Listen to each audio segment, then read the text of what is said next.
पावन वन पावन दुनिया में जाने वाले बाबा के प्यारे बच्चों को ओम शांति। आज 30 अप्रैल 2026 की प्रातः मूली है। सबसे पहले हम आज की मूली से मुख्य पॉइंट सुनते हैं। आज प्यारे बाबा ने कहा है, तुम्हारी यह वंडरफुल यूनिवर्सिटी है जिसमें भोलानाथ बाप टीचर बनकर तुम्हें पढ़ाते हैं। इस कयामत के समय में तुम बच्चे सभी को लक्ष्य देते हो कि अब पावन बनो। पावन बनने बगैर वापस जा नहीं सकते। आधा कल्प का जो रोग लगा हुआ है उससे मुक्त होने के लिए तुम सबको 7 रोज भट्टी में बैठाते हो। बाबा ने कहा, पतितों के संग से दूर रहें, कोई भी याद ना आए। तब कुछ बुद्धि में ज्ञान की धारणा हो। किसी भी बात की डिबेट में अपना टाइम वेस्ट नहीं करना है। भेद की बातों में बुद्धि जाती ना जाए। बाबा ने कहा, जितना हो सके याद की यात्रा से विक्रम विनाश करने हैं। आत्माभिमानी रहने की आदत डालनी है। इस पुरानी दुनिया से अपना मुँह फेर लेना है। शांति धाम और सुख धाम को याद करना है। नया मकान बन रहा है तो पुराने से दिल हटा लेनी है। बाबा ने कहा है, किसी भी कार्य में सफलता प्राप्त करनी है तो पहले स्मृति द्वारा समृद्धि स्वरूप बनो। समृद्धि आने से माया का सामना करना सहज हो जाएगा। जैसी स्मृति होती है वैसा स्वरूप बन जाता है। इसलिए सदा पावरफुल स्मृति रहे कि जब तक यह ईश्वरीय जन्म है तब तक हर सेकंड, हर संकल्प, हर कार्य ईश्वरी सेवा पर हूँ। हमारा यह ईश्वरीय कुल है। यह स्मृति की सीट सर्व कमजोरियों को समाप्त कर देगी। बाबा ने कहा है, सत्य समय प्रमाण स्वयं सिद्ध होता है, उसे सिद्ध करने की आवश्यकता नहीं। सभी प्रकार के विघ्नों को समाप्त करने के लिए सदा एक शब्द याद रखना कि मैं निमित्त हूँ। निमित्त बनने से ही निराकारी, निरहंकारी और नम्र चित्त निसंकल्प अवस्था में रह सकती हैं। यही धारणाएं वायुमंडल को निर्विघ्न बना देती हैं। अब परमात्मा के अनमोल महावाक्यों को विस्तार से सुनते हैं। ओम शांति। आज 30 अप्रैल 2026 की प्रातः मूली है। आज प्यारे बाबा ने कहा, मीठी बच्चे, तुम्हारी यह वंडरफुल यूनिवर्सिटी है जिसमें बिगड़ी को बनाने वाला भोलानाथ बाप टीचर बनकर तुम्हें पढ़ाते हैं। आज का प्रश्न है, इस क़यामत के समय में तुम बच्चे सभी को कौन सा लक्ष्य देते हो? उत्तर में बाबा ने कहा, हे आत्माएं, अब पावन बनो। पावन बनने बगैर वापस जा नहीं सकते। आधा कल्प का जो रोग लगा हुआ है उससे मुक्त होने के लिए तुम सबको 7 रोज भट्टी में बैठाते हो। पतितों के संग से दूर रहें, कोई भी याद ना आए। तब कुछ बुद्धि में ज्ञान की धारणा हो। आज का गीत है, तूने रात गंवाई। ओम शांति। यह बच्चों को किसने कहा? क्योंकि स्कूल में बैठे हुए हो तो ज़रूर टीचर ने कहा। प्रश्न उठता है, यह टीचर ने कहा, बाप ने कहा, व सतगुरु ने कहा, यह बाइसेंस किसने कहे? बच्चों को बुद्धि में पहले पहले यह आना चाहिए कि हमारा बेहद का बाप है जिसको परमपिता परमात्मा कहा जाता है। तो बाप ने भी कहा, शिक्षक ने भी कहा, तो साथ साथ सतगुरु ने भी कहा। यह तुम्हारी बुद्धि में है। जो स्टूडेंट हैं और कॉलेज व यूनिवर्सिटी में टीचर पढ़ाते हैं उनको कोई फादर व गुरु नहीं कहेंगे। यह है भी पाठशाला, फिर यूनिवर्सिटी कहो व कॉलेज कहो, है तो पढ़ाई ना। पहले पहले यह समझना है, पाठशाला में हमको कौन पढ़ाते हैं? बच्चे जानते हैं, वह निराकार जो सभी आत्माओं का बाप है, सर्व का सद्गति दाता है, वह हमको पढ़ा रहे हैं। यह सारी रचना उस एक रचता की प्रॉपर्टी है। तो खुद ही बैठ रचना के आदि मध्य अंत का राज समझाते हैं। तुम बच्चों ने जन्म लिया है बाप के पास। तुम बुद्धि से जानते हो हम सभी आत्माओं का वह बाप है जिसको ज्ञान का सागर नॉलेजफुल कहा जाता है। ज्ञान का सागर है, पतित पावन है। ज्ञान से ही सद्गति होती है। मनुष्य पतित से पावन बनते हैं। अब तुम बच्चे यहाँ बैठे हो और कोई स्कूल में किसको बुद्धि में नहीं रहता कि हमको ज्ञान का सागर निराकार बाप पढ़ा रहे हैं। यह यहाँ ही तुम जानते हो, तुमको ही समझाया जाता है। खास भारत और आम सारी दुनिया में ऐसे कोई भी नहीं समझेंगे कि हमको निराकार परमात्मा पढ़ाते हैं। उनको पढ़ाने वाले हैं ही मनुष्य टीचर। और फिर ऐसा भी ज्ञान नहीं है जो समझें हम आत्मा हैं। आत्मा ही पढ़ती है, आत्मा ही सब कुछ करती है।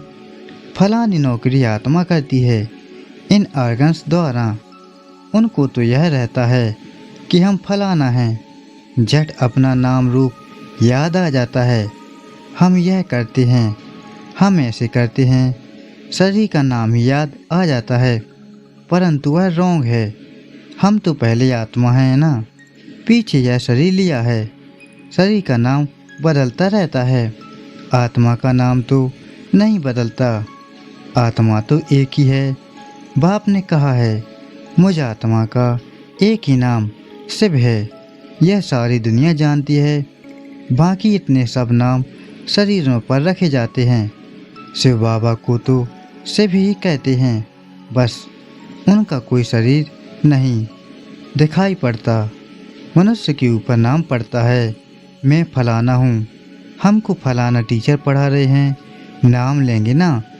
वास्तव में आत्मा शरीर के द्वारा टीचर का काम करती है, उनकी आत्मा को पढ़ाती है। संस्कार आत्मा में होते हैं, ऑर्गन्स द्वारा पढ़ाती है, पाठ बजाती है संस्कार अनुसार। परंतु देह पर नाम जो पड़े हैं उस पर सारे धंधे आदि चलते हैं। यहाँ तुम बच्चे जानते हो, हमको निराकार बाप पढ़ाते हैं। तुम्हारी बुद्धि कहाँ चली गई? हम आत्मा उस बाप के बने हैं। आत्मा समझती है निराकार फादर हमको आकर इस साकार द्वारा पढ़ाते हैं। उनका नाम है शिव। शिव जयंती भी मनाते हैं। शिव तो है बेहद का बाप। उनको ही परमपिता परमात्मा कहा जाता है। वह सभी आत्माओं का बाप है। अब उनकी जयंती कैसे मनाते हैं? आत्मा शरीर में प्रवेश करती है, वह गर्भ में आती है, ऊपर से आती है, यह किसको मालूम नहीं पड़ता। क्राइस्ट को धर्म स्थापक कहते हैं। उनकी आत्मा पहले पहले ऊपर से आनी चाहिए। सत्व प्रधान आत्मा आती है, कोई भी विकर्म किया हुआ नहीं है। पहले सत्व प्रधान, फिर सत्व रजो तमो में आते हैं, तब विकर्म होते हैं। पहले आत्मा जो आएगी सत्व प्रधान होने के कारण कोई दुख नहीं भोग सकती। आधा टाइम जब पूरा होता है तब विकर्म करने लगती है। आज से 5000 वर्ष पहले बरोबर सूर्यवंशी राज्य था और सब धर्म बाद में आए। भारतवासी विश्व के मालिक थे। भारत को अविनाशी खंड कहा जाता है और कोई खंड था नहीं। तो शिव बाबा है बिगड़ी को बनाने वाला। भोलानाथ शिव को कहा जाता है, ना कि शंकर को। भोलानाथ शिव बिगड़ी को बनाने वाला है।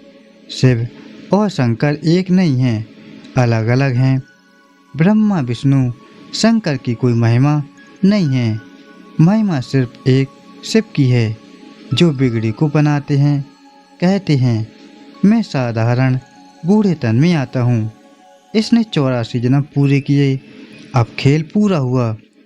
यह पुराना चूल्हा, पुराने संबंध भी खलास हो जाने वाले हैं। अब किसको याद करें? ख़त्म होने वाली चीज़ को याद नहीं किया जाता है। नया मकान बनता है तो फिर पुराने से दिल हट जाती है। यह फिर है बेहद की बात। सर्व की सदगति होती है, अर्थात रावण के राज्य से सब कुछ छुटकारा मिलता है।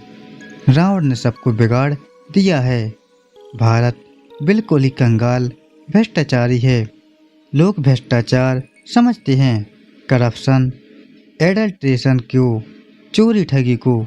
परंतु बाप कहते हैं पहला भ्रष्टाचार है मूठ पतीली बनना। शरीर विकार से पैदा होता है, इसलिए इसको विशेष बेड कहा जाता है। सतयुग को बाइसलेस कहा जाता है। हम सतयुग में प्रवृत्ति मार्ग वाले देवी देवता थे। कहते हैं पवित्र होने से बेकार बेकार बच्चे कैसे पैदा होंगे? बोलो, हम अपनी राजधानी बाहुबल से नहीं योग बल से स्थापन करते हैं। तो क्या योग बल से बच्चे नहीं पैदा हो सकते हैं? जबकि है ही बाइसलेस बर्ड। पवित्र गृहस्थ आश्रम यथा राजा रानी संपूर्ण निर्विकारी तथा प्रजा यहाँ है संपूर्ण विकारी। सतयुग में विकार होते नहीं, उसको कहा जाता है ईश्वरीय राज्य। ईश्वर बाप का स्थापन किया हुआ। अभी तो है रावण राज्य। शिव बाबा की पूजा होती है जिसने स्वर्ग स्थापन किया। रावण जिसने नरक बनाया उसको जलाते आते हैं।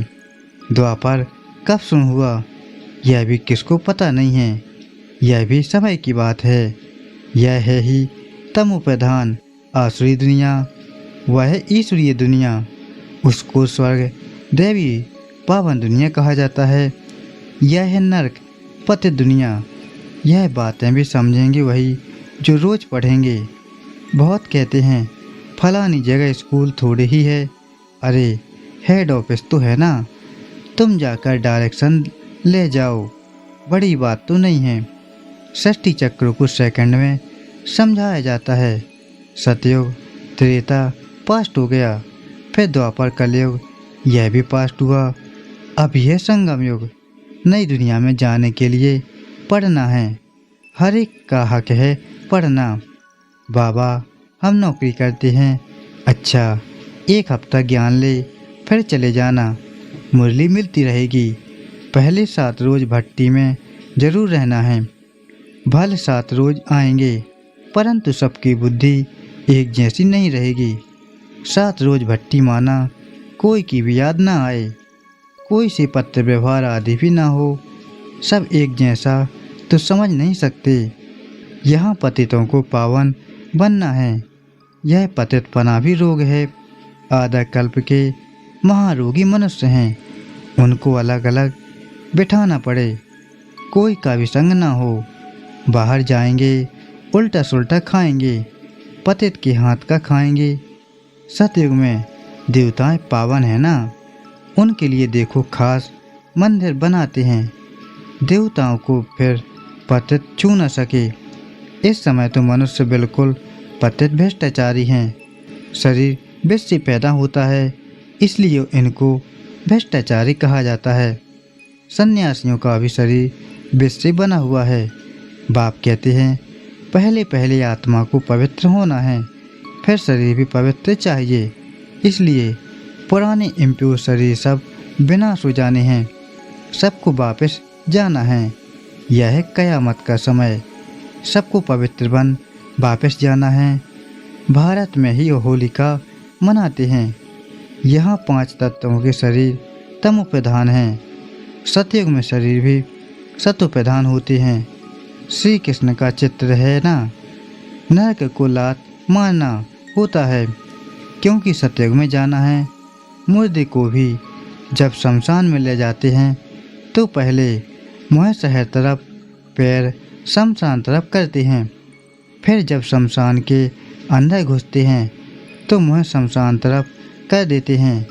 अभी तुम स्वर्ग में जाते हो तो तुम्हारा मुँह उस तरफ है। शांति धाम और सुख धाम पैर दुख धाम तरफ हैं। वह तो मुर्दे की बात है। यहाँ तो पुरुषार्थ करना होता है। स्वीट होम को याद करते करते तुम आत्माएं स्वीट होम में चली जाएंगी। यह है बुद्धि की प्रैक्टिस। यह बाप बैठ सब राज समझाते हैं। तुम जानते हो अभी हम आत्माओं को जाना है घर। यह पुराना चूल्हा पुरानी दुनिया है। नाटक पूरा हुआ माना 84 जन्म का पाठ बजाया। यह भी समझाया है कि सब 84 जन्म नहीं लेते हैं, जो आते ही बाद में हैं, और धर्म में जरूर उनके कम जन्म होंगे। इस्लामी से बौद्धियों का कम, क्रिश्चियन के उनसे कम। गुरु नानक सिख लोग आए ही अभी हैं। गुरु नानक को 500 वर्ष हुआ तो वह थोड़े ही 84 जन्म लेंगे। हिसाब किया जाता है 5000 वर्ष में इतने जन्म, तो 500 वर्ष में कितने जन्म हुए होंगे? 12-13 जन्म। क्राइस्ट के 2000 वर्ष होंगे तो उनके कितने जन्म होंगे? आधा से भी कम हो जाएंगे। हिसाब है ना, इसमें कोई कितने एक्यूरेट नहीं कह सकते। इन बातों में डिबेट करने में जास्ती टाइम वेस्ट नहीं करना है। तुम्हारा काम है बाप को याद करना। फालतू बातों में बुद्धि नहीं जानी चाहिए। बाप से योग लगाना, चक्र को जानना है। बाकी पाप नष्ट होंगे याद से, इसमें ही मेहनत है। इसलिए भारत का प्राचीन योग कहते हैं, जो बाप ही सिखाते हैं। सतयुग त्रेता में तो योग की बात ही नहीं। फिर भक्ति मार्ग में हठ योग शुरू होता है। यह है सहज राजयोग।